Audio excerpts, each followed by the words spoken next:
Hello students, आप chapter 4 गति के नियम पढ़ रहे थे, लॉज ऑफ मोशन। तो आज का टॉपिक है जड़त्व एवं न्यूटन का गति का प्रथम नियम, inertia and Newton's first law of motion. तो जड़त्व क्या है? जड़त्व वस्तु का वह गुण जिसके कारण वह रेखीय गति अवस्था में परिवर्तन का विरोध करती है, जड़त्व कहलाता है। यह वस्तु के द्रव्यमान के बराबर होता है। ये जो जड़त्व है ये द्रव्यमान के बराबर होता है, या यूं कहें द्रव्यमान पर निर्भर करता है। दूसरा, यदि कोई वस्तु स्थिर है तो वो स्थिर रहना चाहती है, यदि गतिशील है तो एक समान वेग से गतिशील रहना चाहती, जब तक उस पर कोई बाह्य असंतुलित बल कार्य नहीं करता। वस्तु के इस गुण को जड़त्व कहते हैं।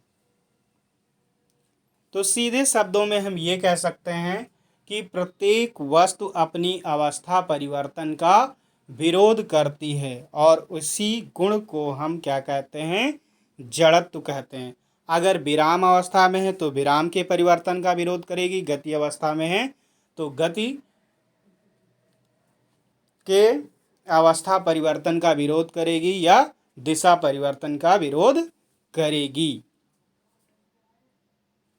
तो अगर विराम अवस्था में है तो उसको विराम का जड़त्व, गति अवस्था में है तो गति का जड़त्व, और दिशा परिवर्तन का विरोध कर रही है तो दिशा का जड़त्व। यानी कि जड़त्व 3 तरह का होता है।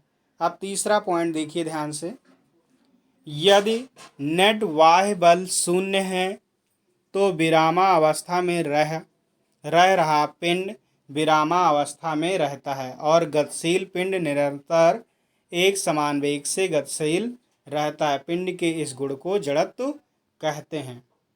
नेक्स्ट, कोई पिंड अपनी विरामावस्था अथवा एक समान गति अवस्था में स्वयं तब तक कोई परिवर्तन नहीं कर सकता जब तक उस पर कोई बाह्य असंतुलित बल कार्य ना कर सके।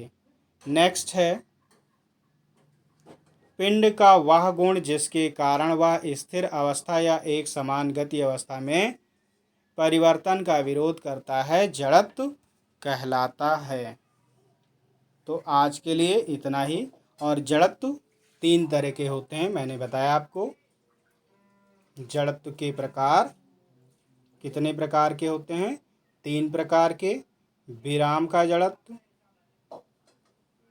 दूसरा गति का जड़त्व, और तीसरा दिशा का जड़त्व। यानी कि जो विराम अवस्था परिवर्तन का विरोध करे विराम का जड़त्व, गति अवस्था परिवर्तन का विरोध करे गति का जड़त्व, और दिशा अवस्था का परिवर्तन का विरोध करे दिशा का जड़त्व कहलाता है।